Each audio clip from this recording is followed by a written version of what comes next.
What it do, what it is, and welcome to Going Smack Radio, brought to you by Day Podcast Network. I'd like to thank everybody out there for tuning in and staying patient. Last week, we had recorded an episode that was supposed to be out, but just like many other things in the world that got delayed, disrupted due to this whole COVID-19, coronavirus, pandemonium, epidemic, catastrophe, monstrosity, whatever you want to call it, it's here, it's taking over. The best thing that we can do is move accordingly. So that's what we're doing. All right. So I guess you can call this the first quarantine episode. Hopefully first of very few. But in all seriousness, this is a great episode that we have for you guys today. So make sure that you don't go nowhere and you stay tuned.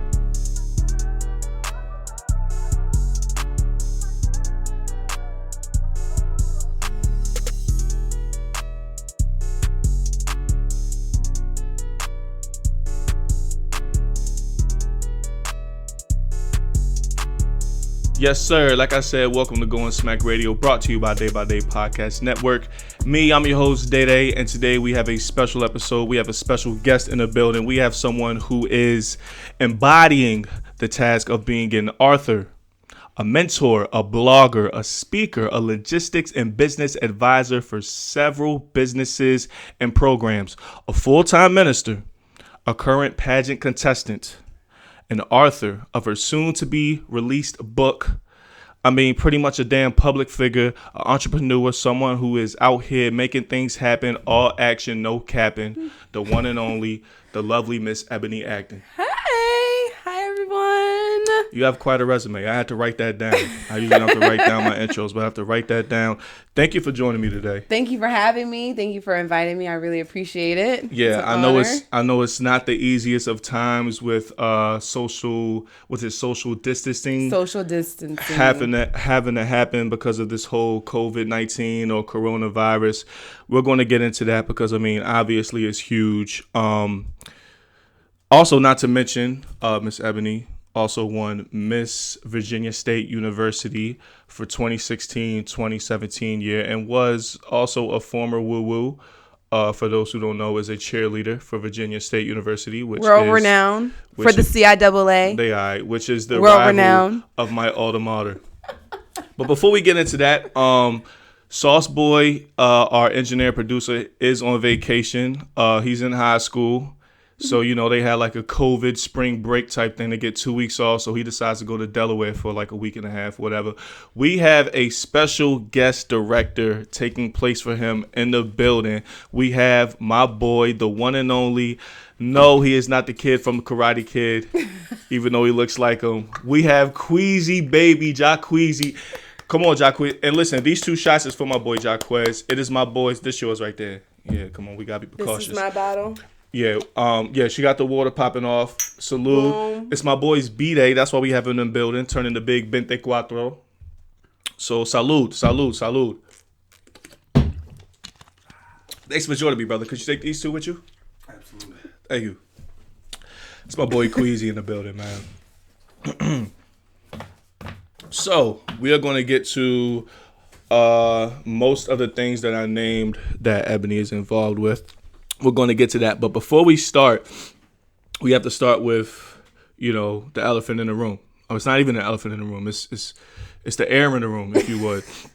We got the coronavirus pandemonium, epidemic, catastrophe, monstrosity. It's all of the above at this point. Now, here's the thing. Today is, what's today's date? The 15th? 17th. 17th? We are here at March 17th, right? We did an episode on the 9th? Last Wednesday? 12th? I don't remember. Yeah, we're a little off. We're a few shots in for Queasy's B-Day. But last Wednesday, we did an episode, me and Ebony. And it was a good episode. We covered the corona. This one, the corona was fairly fresh, right?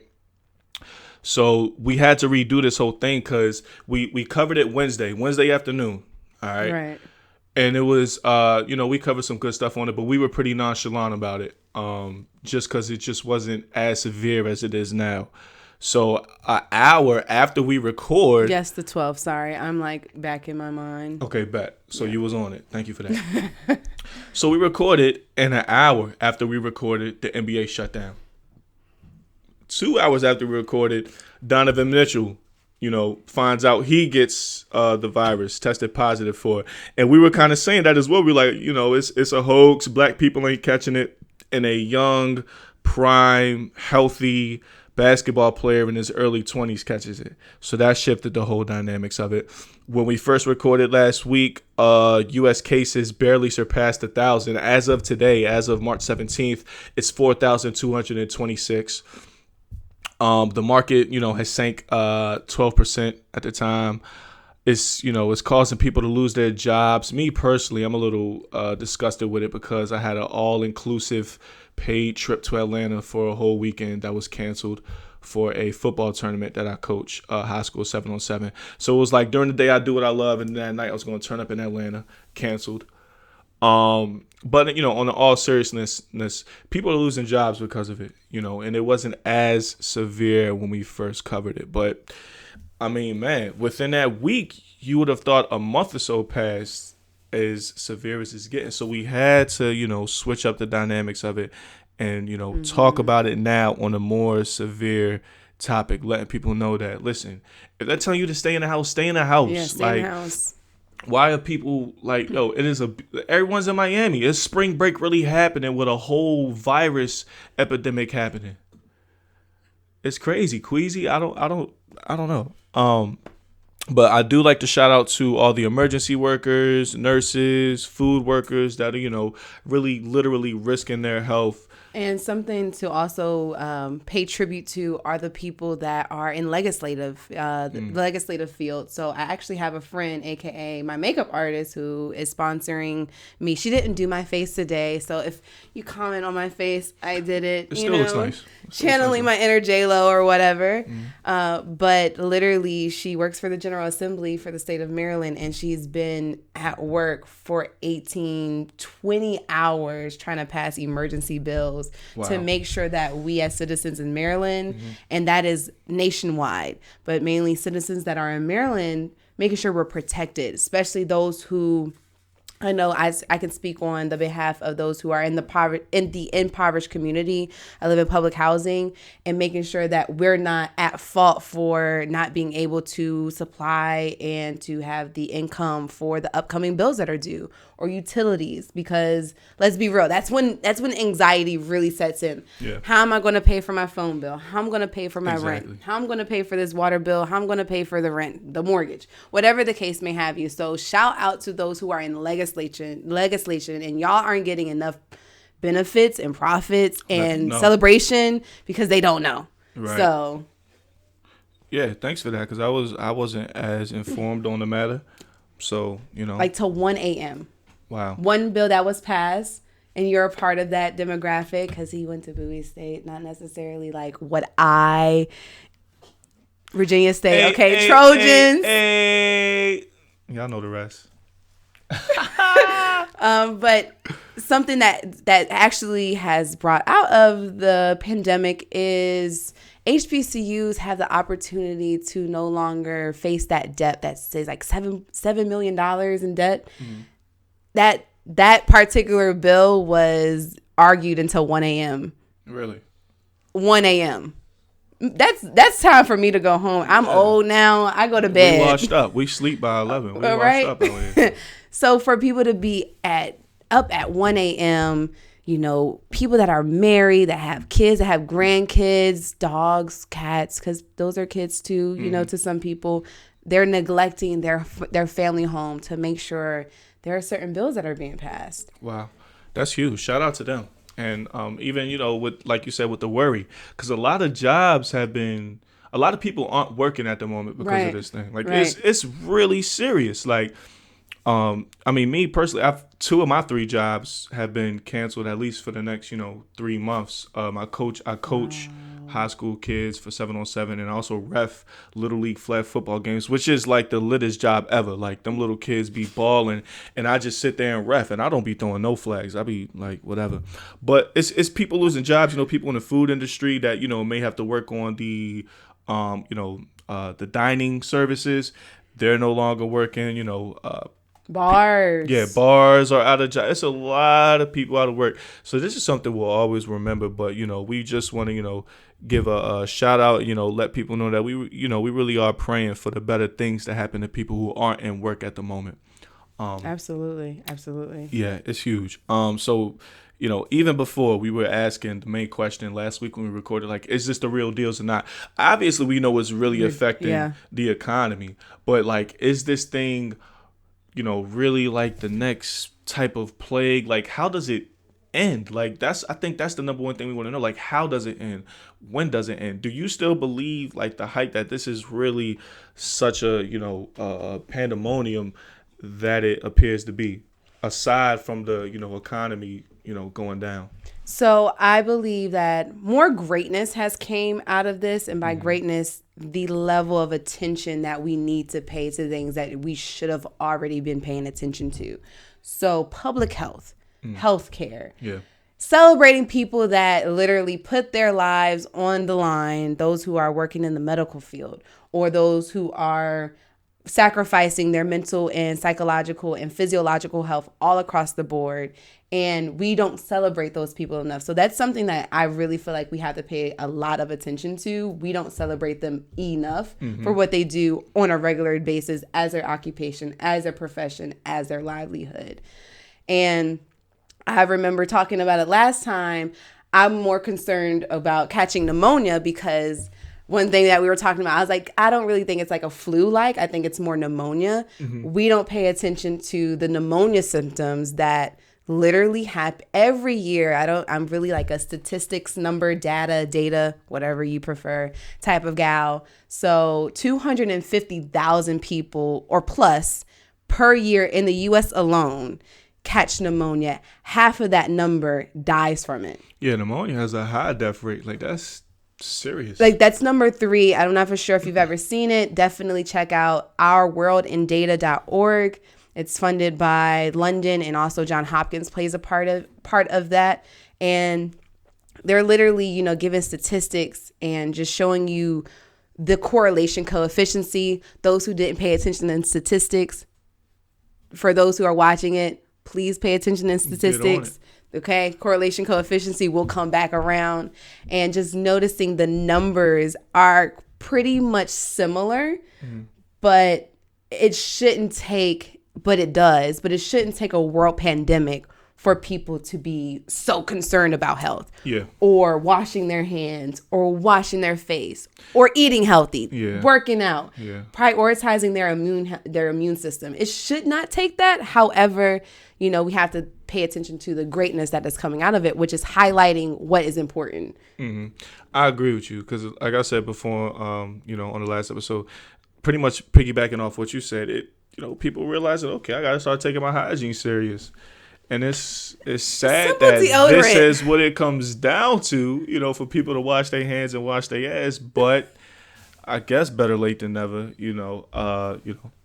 take it serious. I mean, you should always, virus or not, like, take that stuff serious. Not only that, gas prices are crazy low. The economy is... in Petersburg, in Virginia, where Virginia State is. Sorry, we're going to be, like, doing this, like, throughout. It's just, HBCU playing the CIAA. In Petersburg, the lowest I've ever seen gas was $1.89 because it's in the South, and it is what it is. So when I've seen literally at my neighborhood, right before you turn in, it's $2.18 now. I've never seen a low price like that in Maryland since I've been in Virginia in 2013. Same. I've never seen it below $2.20 neither. And I usually go to like Sam's Club to fill up. And it's probably like $2.10 right now. I went to like the little, corner 7-Eleven, and it was like $2.13. I'm like, man, I like you said, I don't remember the last time it was this low. I don't remember, honestly. And it's crazy that now prices want to adjust, but that's what happens with market. Yeah. So educate yourself about marketing. So if you're in college, pay attention to your micro and macroeconomics classes. It really is. It's the U.S. It's what's going on out here. It's transparent. But to step out of that realm, you being a full-time minister, I wanted to ask you something on this as well. Okay. So I've seen on social media, I've heard it through podcast and radio that some people are calling it the end of the world and Jesus coming. How do you feel about that? And what's your opinion on it? So for those who aren't educated when it comes down to how Jesus will return Lay it on 'em. okay. I'm going to try my hardest not to get as passionate as I can, but it's very irritating because you should always be one in peace. You know, scripture says, this is the peace I give to you, which surpasses any type of understanding, any type of radical things and happenings that are occurring. Like right now, not saying that this isn't something I don't take serious. I'm chilling. Mm-hmm. I'm chilling, like literally doing what I'm doing. And then if the Lord returns, the Lord returns. It is what it is. Yeah, you but chilling. they're not. You here. We podcast. But people aren't paying attention to their scripture. So primarily for Christians, the Lord has always been returning ever since he ascended back after his resurrection. That's on period. So stop saying that, oh, the Lord, we know he has been on the return, or we've been on the lurk for his return since he ascended. And also, one thing I've noticed is that people aren't paying attention to what you're supposed to be reading. You're supposed to be meditating on the word day in and day out. That is what you're called to do as a Christian. So don't take this any level of condemnation or conviction. This is primarily for my Christians when I'm talking right now. And you'll hear the switch of my tone when I'm talking to those who aren't. Or don't necessarily believe. In Daniel, it is very imperative that you take the time out and read Daniel 7 forward. And if you don't have the necessary tools, Google. Just use Google, or there's the Blue Letter Bible app. Daniel has dreams. There's called 4 kingdoms. We are in the 3rd kingdom, aka the 3rd temple. Mm-hmm. It has literally taken about 2,000 years until we've even gotten to the 3rd temple since the fall, well, less than 2,000 years, technically, when you think about the dates, since the fall or the Roman Empire taking the Jerusalem temple down back in early 100 BC. I mean AD, AC. Spit them facts out. Okay. So pay attention to the fact that the Lord is in 3rd temple. And one thing I was saying when we were on our way up here is pay attention to nature. Spring is still happening on time. Natural disasters, that's cues of the world just saying, I want Jesus to come back. But that is not the inclination saying that, okay, the Lord is here. No, because World War II, I can only imagine being in World War II thinking that the world is here. However, it's 2020 now? Mm-hmm. That happened in 1948. Well, not 1940, 1938, 1942. Pay attention to history. So my young folks, pay attention to history. I promise you, education is so fundamental. Just having that level of wisdom is very imperative, and it's just very essential for you. So no, it's not the end of the world, because the Lord I serve, he definitely makes sure he fulfills his words. Mm-hmm. That's it. On period, Pooh. Okay. Definitely. Listen, you laid a whole bunch of facts out, but we setting the record straight for that. So respect for that. To switch gears a little bit, which we will do. You are diverse, like I said in my intro. We're going to talk about pageantry for a little bit. You know, you have the pageant gear on, so that's a tiara on top of the hair, correct? Yes. Okay, tiara, crown, whatever, but tiara. Okay, bet. It looks lovely, by the way. Nice and shiny. You know what I'm saying? Gets everybody's eye, and then the Sash. Yes. Okay. So it says Miss Lincoln Heights. So you are running in the pageant for Miss DC for America 2020, representing Lincoln Heights, which is in Washington, D.C. So you are Miss Lincoln Heights, yes. Right? So I like to ask, what got you into doing pageants in the first place? So originally I was in pageants when I was younger, and I just went through that phase where I just didn't want to necessarily do pageants anymore, aka I didn't want to do anything girly. Mm-hmm. And that's just because I wanted to wear boy clothes. I wanted to be in dirt, pretty much. I just went through that phase, and actually it elongated longer than most people, I guess, should expect. The tomboys is cool as hell right now. Okay, like as the great philosopher Drake said, chilling, tied hair up with no makeup on. Okay, like that's just the vibe to be. Like, I'm just letting y'all know this is a lot. I want to just take off my eyelashes and take off my makeup and like literally just chill and relax. But I actually have a lot of fun. So because I'm wearing a sash and crown, that doesn't limit me to shine through my personality or allowing people to know my character or just to have relational conversations with people. So I continued on with pageantry in college with Miss Freshman, Miss Sophomore, and then I took a year off, focused on cheerleading. In that same year, I was able to become a woman of Delta Sigma Theta Sorority Incorporated. And after that, I was able to become Miss Virginia State University, and I realized how much I loved pageantry. So doing production, I was running production my freshman year as Miss Freshman for the next Miss VSU. And I just loved like how women were embodying this idea of being a queen. Because I grew up loving Disney princesses. I'm sorry, shoot me for the fantasy that my Prince Charming will come one day. And I remember my mom used to work really late, long hours at Royal Farms, and we had to be there with her if like the family couldn't watch us after us because money was really tight. And I would look at the Ebony magazine and the HBCU editions of Homecoming and the HBCU Campus Queens. And I was like, I'm going to be the campus queen at whatever HBCU I attend. Right. And I determined that at the age of 5. Like, I was like, at 5, I'm going to be a HBCU campus queen. Spoke that into existence. I spoke that into existence. Your mind is so powerful. So whoever is like listening to this, your mind is so powerful. If you keep your vision focused on that, mind you, it took years, of course, 5 to 18. Well, no, 5 to 21. It takes years, but you will get there. So I love pageantry and the opportunity that I get to embody what a queen is outside of my sash and my crown. That's what's up. And also it just seems like everything that you've been involved with goes hand in hand with the pageantry. You know, like you said, running for Miss Freshman and then Miss VSU, your junior and senior year. You know, that all involves some type of pedestal of you, like you said, showing off, you know, you being a true queen. So that goes hand in hand. So you've always, you know, been around it, which is good because it's like some form of practice or, you know, you just being accustomed to the environment that it comes with. So that's what's up. You know, you always been involved with it. That's what's up.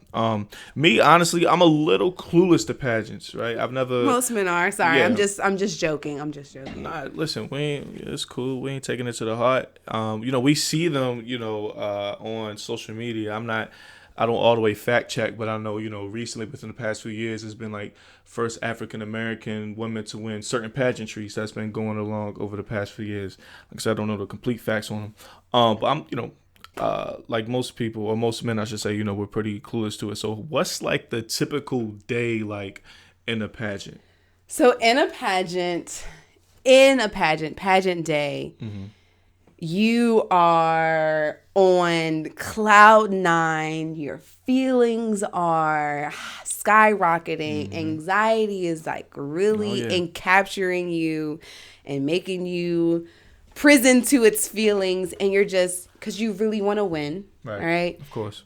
But also you're focused on not messing up. So I don't know about any other pageant queen, but that's my main focus is not messing up. However, doing the best thing I can do as my own individual, because that's my superpower, is being me.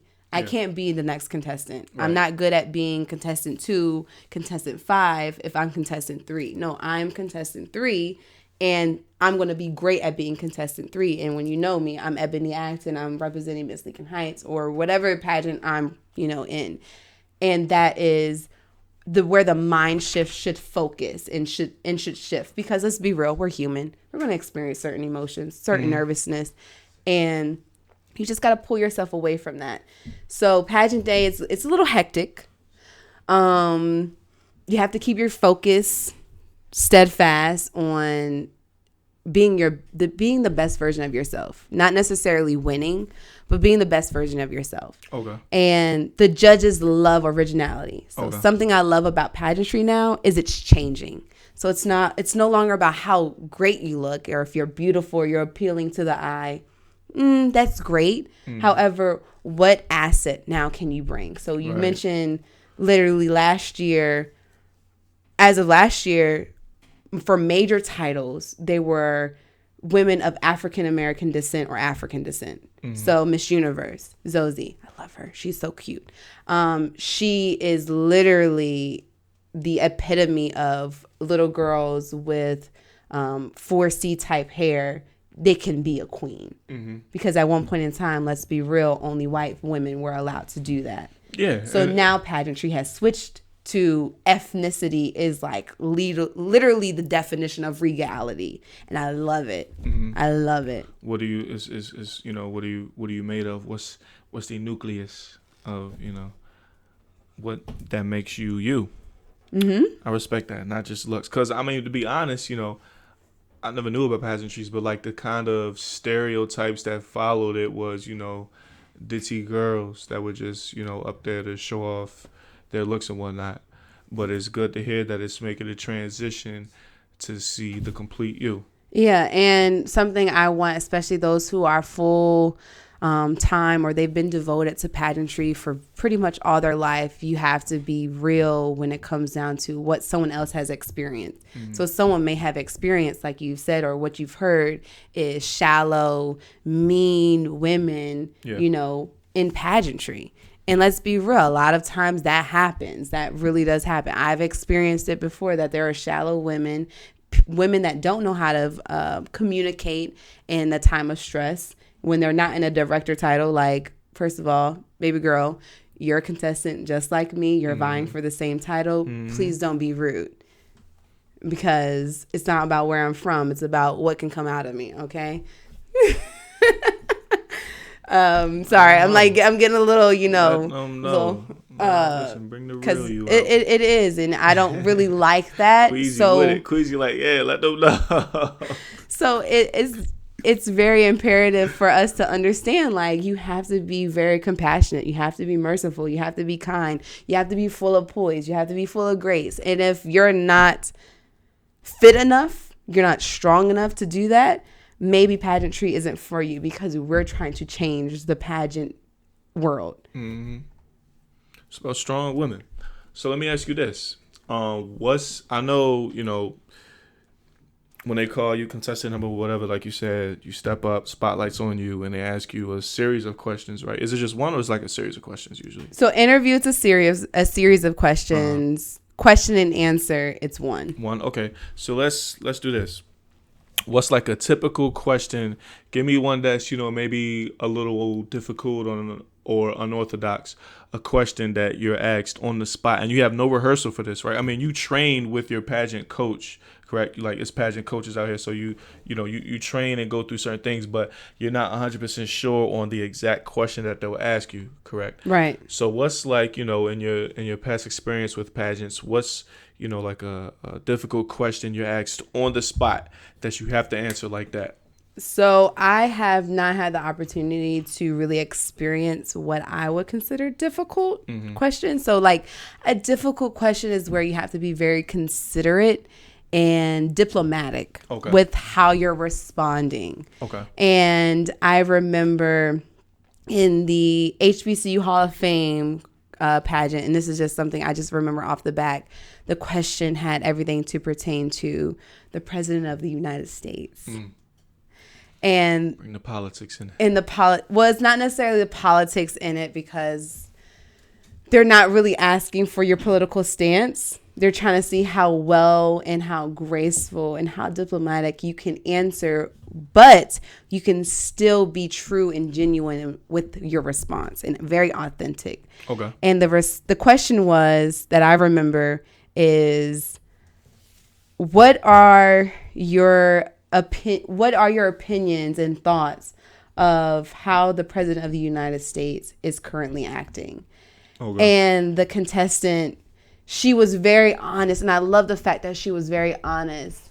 But the fact that she didn't answer in a diplomatic way, it hurt her test scores.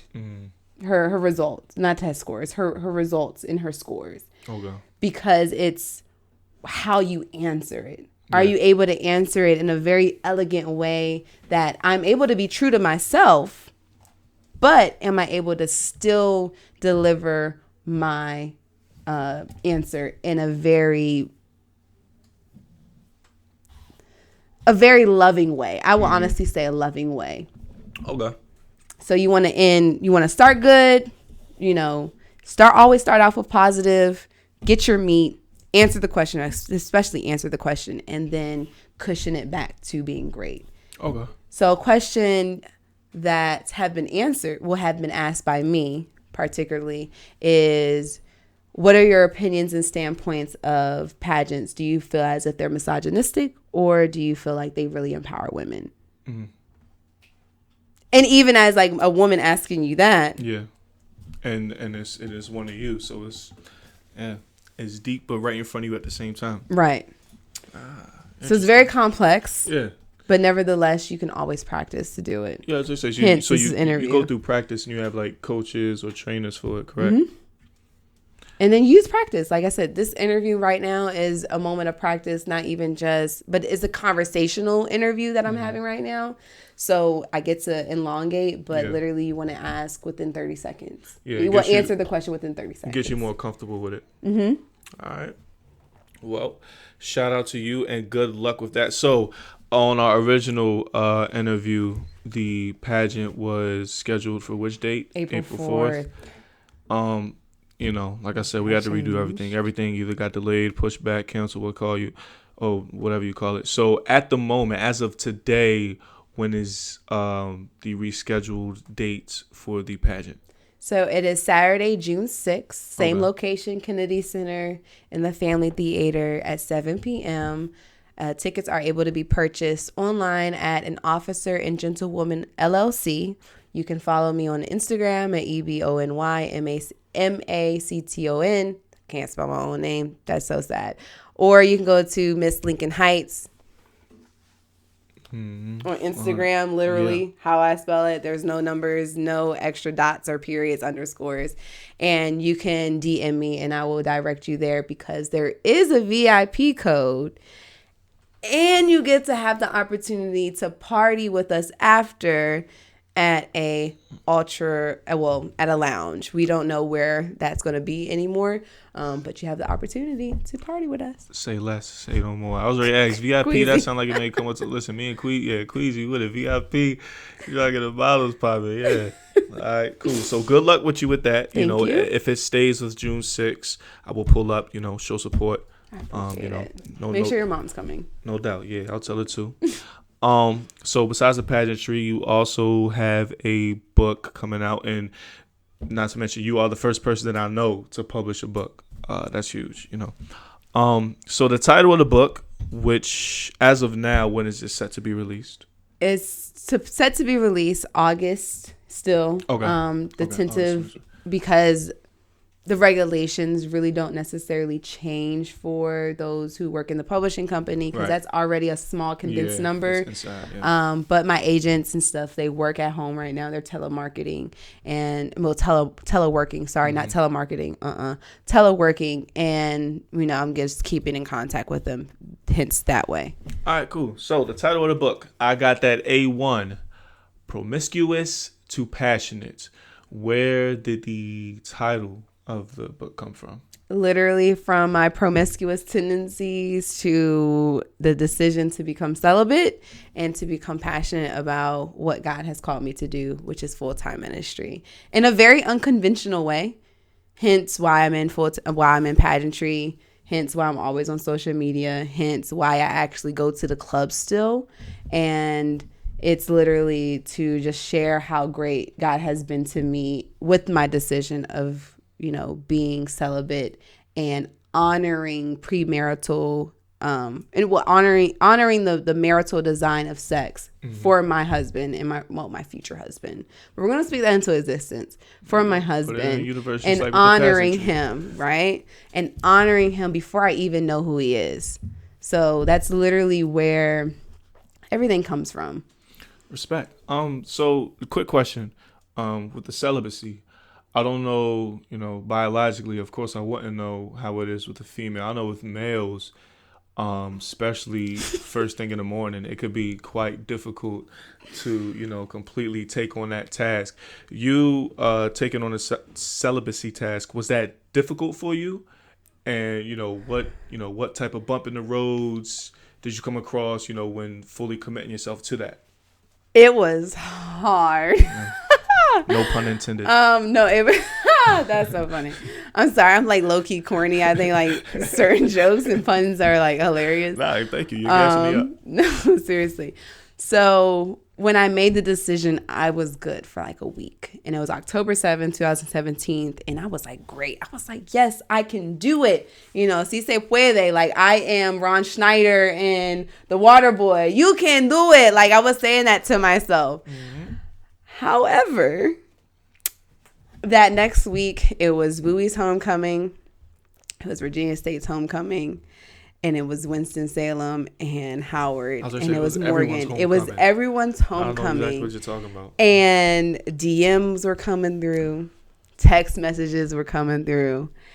And I was like, this is hard, because the old Johns that I had and the flings that I had, I was just like, yes, because you want that old thing back, okay? And my hair I had cut my hair, so I was on my grown woman status. Like, I was on it. And I literally knew that was like nothing but distractions. So it was like really hard. I spent, in my book, I really talk about this more in depth, but I spent like basically a month using masturbation and pornography as my segue. And it literally came with time. I remember I actually started to fall to temptation to old flings and reusing bodies, because ladies, we already know we here with it. Reusing the old bodies. Yeah, that's we ain't gotta get into it. But I know exactly what you're talking about. Reusing, okay? Recycling, recycle.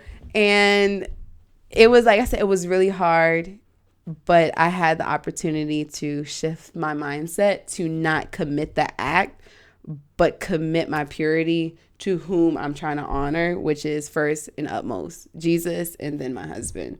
So I literally had to go through a transformation, and I read Esther, one of my favorite books. And Esther had to go like with a year of purification before she even had the opportunity to be presented to her husband. So purifying yourself, getting your heart right, going through self-healing, taking therapy, going to retreats, focusing on your business, and so forth. And I literally have had that mindset thus far from June 1st, 2018, yes, until now. So it's like literally honoring my husband in all that I do, and honoring Jesus as well. But, keeping that mindset and keeping the flow of things. That's beautiful. So do you feel some type of physical, spiritual, mental uplift from being celibate from so long as well? I'm pretty sure that like brings you on like an extreme, just natural high. That's absolutely. There are times where when I really have within the past 30 days plus, I know it's like really hard because I'm about to start speaking in Christianese. I have the gift in the impartation of prophecy. So the past 30 days I've had a dream literally every single day for the past 30 plus days. Mm-hmm. So and I actually haven't had any pull or desire to have any sex or to masturbate or anything of that nature. And literally God has been just pulling me through and just having a whole bunch of insight, just giving me wisdom, sharing what is about to happen or what is to happen. I'm not a fortune teller, but, just having that spiritual authority of what and how to pray. Mm-hmm. So that has helped. But I don't know how long this high is going to last, because literally you have your mountain seasons and you have your valleys. Yeah. So I'm just enduring it right now. But it's I really feel so enlightened, yes, like in like a feather, mm-hmm. when I'm on that splurge of not having that desire. But when the desire hits, it hits. I'm not going to hold you.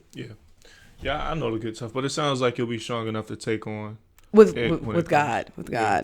Only by him, because Lord, let me tell you, okay, because I have my moments. We all human. We in our 20s, so but regardless, that's beautiful. So shout out to you for that. Some other of the besides the celibacy, what are some other main topics in the books or in the book that you cover? I talk about the importance of trauma recovery and facing trauma. So you have to wait until the book comes out and what trauma I've faced. Mm-hmm. What trauma I've faced. And I'm sorry, that was so not funny to be laughing at that very sensitive topic. However, we laughing at Queasy, the director. He's geeking back there. But go on. And the importance of trauma recovery and facing it. So something I am very big on is suppressing. Like I will encounter something that really hurts me. However, it's just like, all right, whatever, I can care less. I'm gonna move on forward.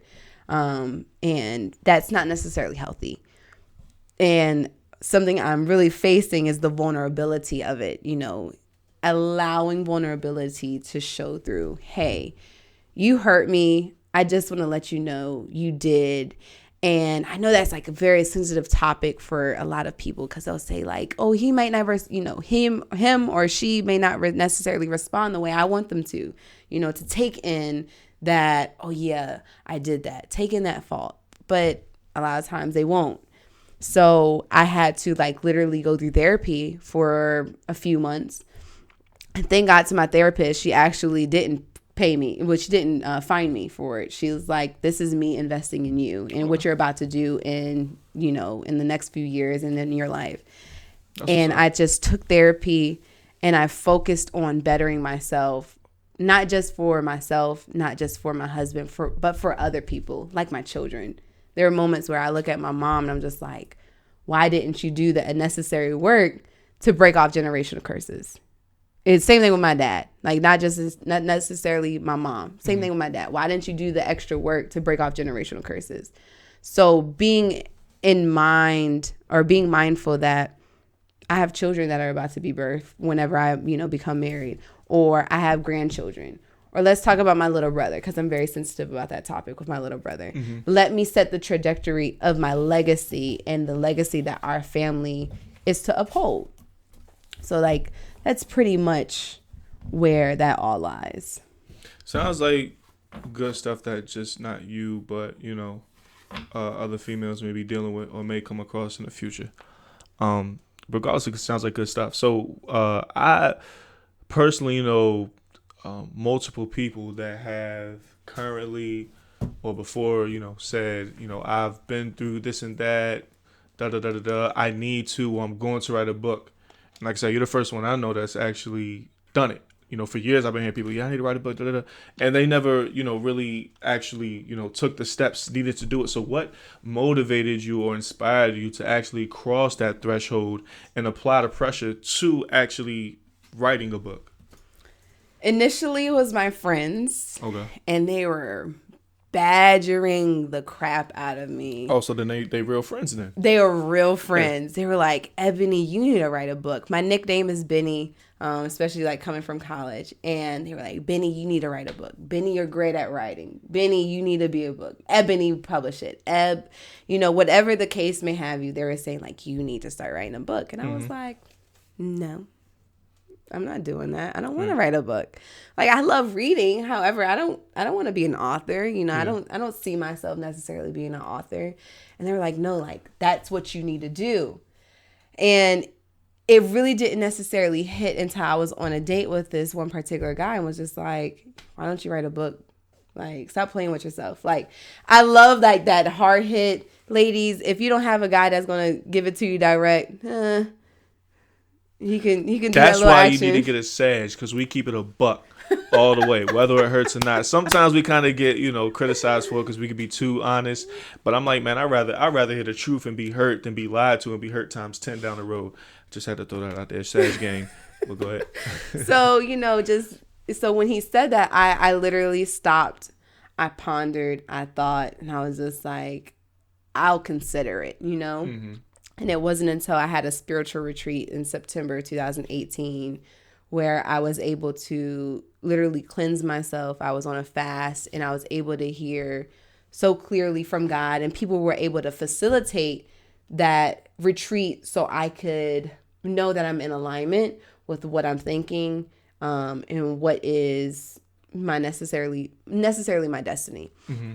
So literally what I received was like, write a book. And in that weekend, literally within 3 days, I decided the title. I decided what I was going to write about. I started typing. I started journaling, writing, started sending myself voice recordings.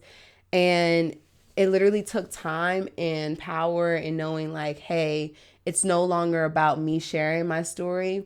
It's no longer about me sharing my greatest misery to be my greatest ministry. It's no longer about me feeling vulnerable or feeling exposed, feeling naked.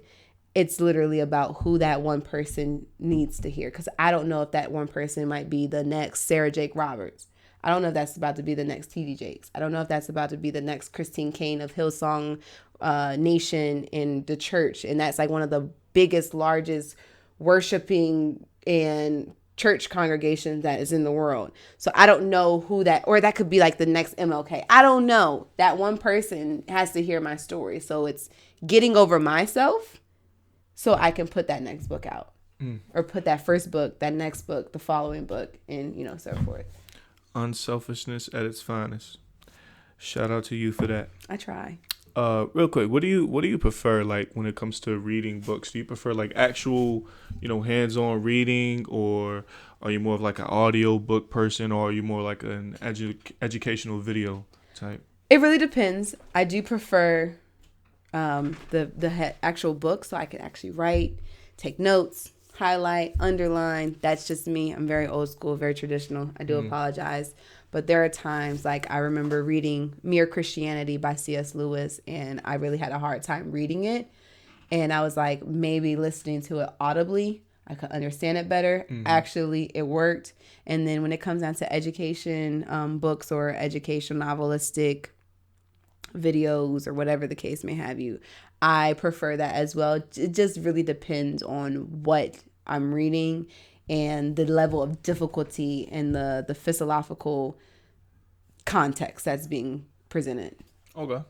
So also in the book you mentioned you spoke on dating, right? Yes. So I know that it may be, a little bit different since you're a full-time minister dating someone who may not be accustomed, to the certain, cultural habits that you follow.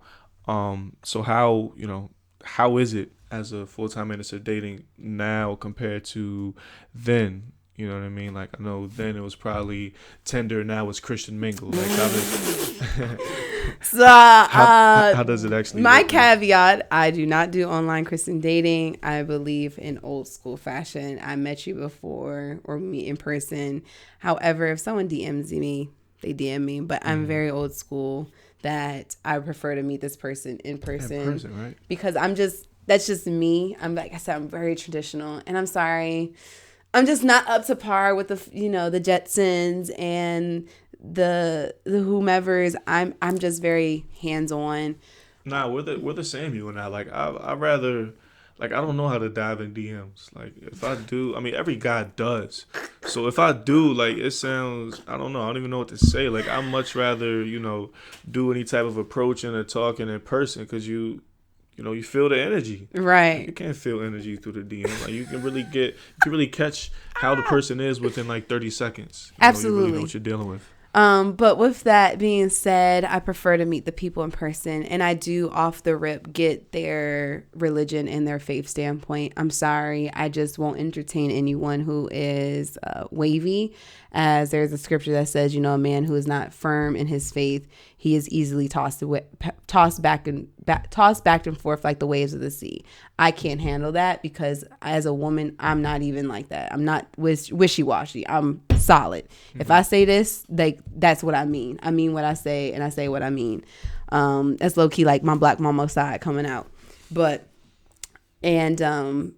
As the dating scene, I have a hard time. That's actually one of my weakest areas.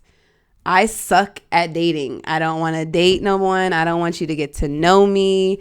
I don't want you to even like me for real, because I'm be like, I'm going to find something about you that I just can't get with because I like what I like, and that's just me. But also I like really struggle with vulnerability, and within dating, especially elongating that process and the longevity of it, you have to start to become vulnerable.